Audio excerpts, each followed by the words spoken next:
course, that was a podcast from the New Yorker magazine where they're talking about yours truly, Michael Savage. What's intriguing to me of what's happened since that came out, first of all, my taking a chance on meeting that writer, Mr.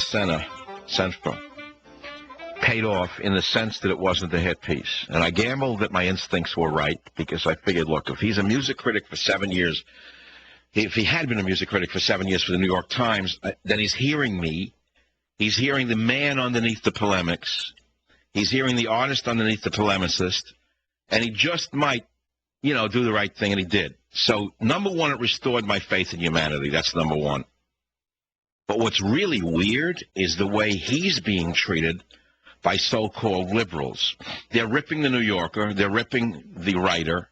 They're saying that he didn't treat me nasty enough. You can't believe what people are writing in these magazines now. These left-wingers are the new fascists of our time.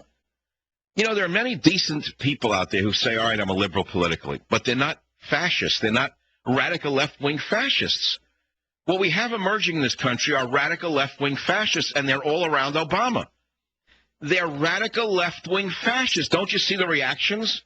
You got Congressman John Dinglebat up in Michigan saying that the last time he saw protests like this was when the KKK protested him in the 60s. He doesn't realize that he, Dinglebat, Congressman Ding Dong, is now the KKK. He's got the white sheet on his soul. You got liberals saying that the New Yorker should have smeared me. Is that what they're saying? They didn't like the fact that the man was an actual writer and an artist who understood that there was a man underneath the polemics and that he was interested in the man who was underneath the polemics. So, yeah, they don't want it. They want a completely one picture, black and white and black, conservative bad, communist good. So there it is. Look, I don't think I want to talk about the healthcare thing anymore. That's why I went to the New Yorker interview. The reason is it's over. I gave you the 3-4 ideas. I mean, we can, but, that's not – I can do politics. I want to show you that when it comes down to it, I can use my analytical mind. I can use my Ph.D., my master's degrees, my years as an author, as well as anybody in the country. And I'm very informed about the issues. But after a certain point, it becomes preachy, teachy, boring, goodbye. It's a hot summer day.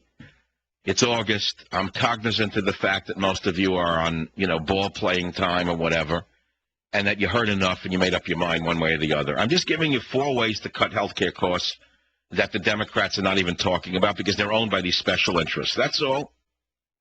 Now we can move on. Any other topic you want to talk about? I prefer something other. I'd almost rather do something else. I'd rather read about Fat Al's tuna, or Tippy dies and is thrown in a garbage truck, or Rome comes into history. You want me to do a little pieces of history? The dynasties of Sui and Tang in China? How about Muhammad and Islam? I did that once. Everyone liked that. How about the great days of the Arabs, or the early days of Latin Christendom?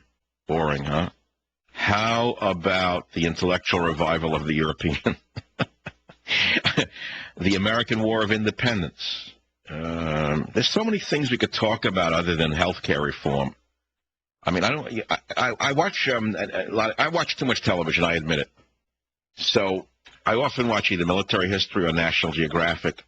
National Geo is very left-wing and very full of fright now and fear, but the graphics are amazing. Every day another comet's going to hit and wipe life out, Every day another strata is discovered to prove that we're nothing but atoms walking around. We have no souls, no nothing. It's horrible. It makes you just wonder why get up in the morning if we're just going to disappear like we were never here. So last night was a topper. Last night was they drain the oceans for us and show us what's underneath the... So they go to the Hawaiian Islands or the Bahamas and they show you there's a reef, a canyon off the Bahamas that's like... 5 miles deep. And at the Bahamas are the top of a chain, a mountain. I couldn't follow it all. I don't know what they were getting at. Then the Hawaiian Islands are disappearing. I lived there for 6 years. Obama came from there. How do you comprehend these things? One scientist after another, the islands rose up, and they're not really islands. They're not the tops of mountains. They may actually be a result of earthquakes that came up and pushed up, and the ridges collapsed. And as the ridges collapsed, they created, and the islands are slowly falling into the... Good God.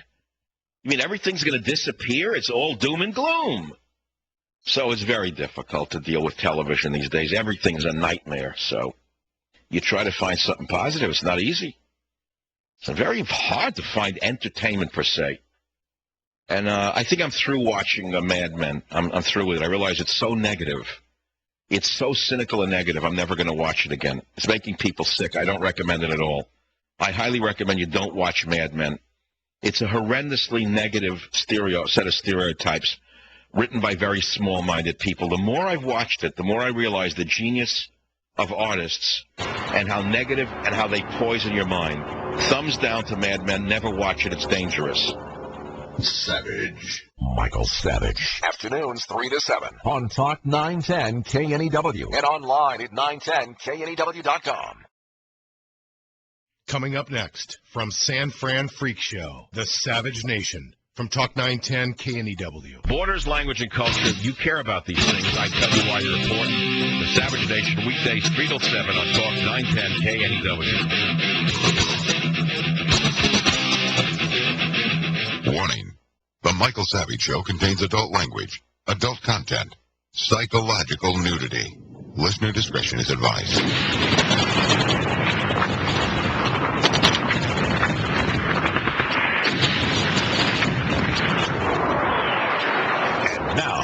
America's most exciting radio talk show, The Savage Nation. Here is Michael Savage.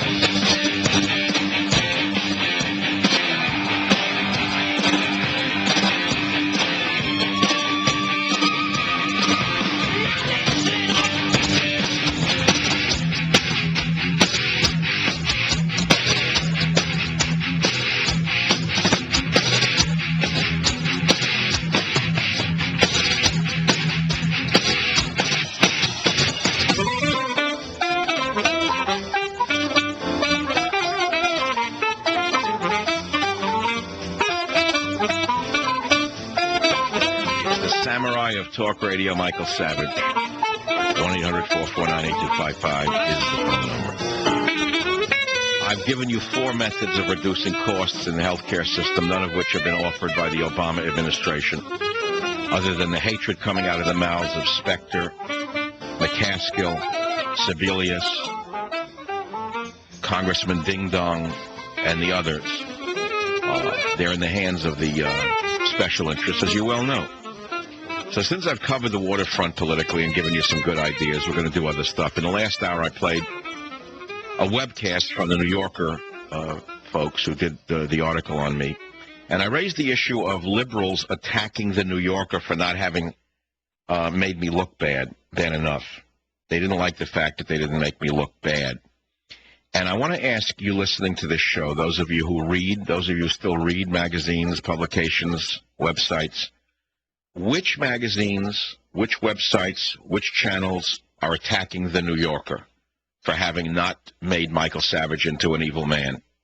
Lance in San Francisco on KNEW, you're first up. Go ahead, please. Yes, Dr. Savage, I was able to read the article written by Khalif Sana in the New Yorker, and I thought it was a very even-handed piece. But before I was given the magazine by the individual that had it, I was told that it was a puff piece. I was prejudiced against my understanding of it before I'd even read it, so I just thought you'd like to know that. It's a puff. It was a puff piece because it didn't make me into Hitler, is that it? Apparently so. You weren't demonized enough, as far as I can tell. So what? So who gave it? A friend gave it to you, you mean? It's a friend who subscribes. I looked around on newsstands to try to find it, but I guess you've sold it out, so I knew... Yes, we sold out the magazine because conservatives read. You know what's interesting, Lance? The New Yorker, according to what I've read, has a circulation of about 1 million a week. And they're basically, liberal, intelligent readers of the liberal persuasion. I think they were shocked that the profile of me, which put me in the league with really phenomenal people, many of whom are my heroes, shocked them because they wanted to continue to hate me, Lance. And I guess that the education that liberals wanted to provide to all of us didn't reach us, and we think differently than they do. Yeah. What's interesting is none of my neighbors who think that they're also intelligent, none of the people who live near me in any of my properties apparently read the New Yorker. I thought they were all intellectual, intelligent liberals, but apparently they don't even read the New Yorker. I don't know what they read. I don't know how neighbors get the idea that they're intelligent if they don't read anything. Thanks for the call.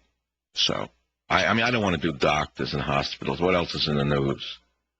Let's see. Oh, Bill Clinton says I haven't seen Hillary's outburst. You heard about that one. Some poor African guy asks her a question about what her husband thinks about this or that. She goes crazy in Africa. And she says, I'm the Secretary of State. How dare... Poor African guy didn't know he wasn't allowed to say that about Bill Clinton. Bill, of course, was not in Africa with his spouse. He was partying on his 63rd birthday in Las Vegas. God bless him. See, I trust Bill Clinton now more than I do Obama. Because any man who made that amount of money so fast after the presidency and enjoys the perks of being a rock star, at private jet travel through friends, all legal, by the way, he can't be a Marxist anymore, even if he was oriented that, which I doubt. He's thrown it all away. He hangs around with billionaires.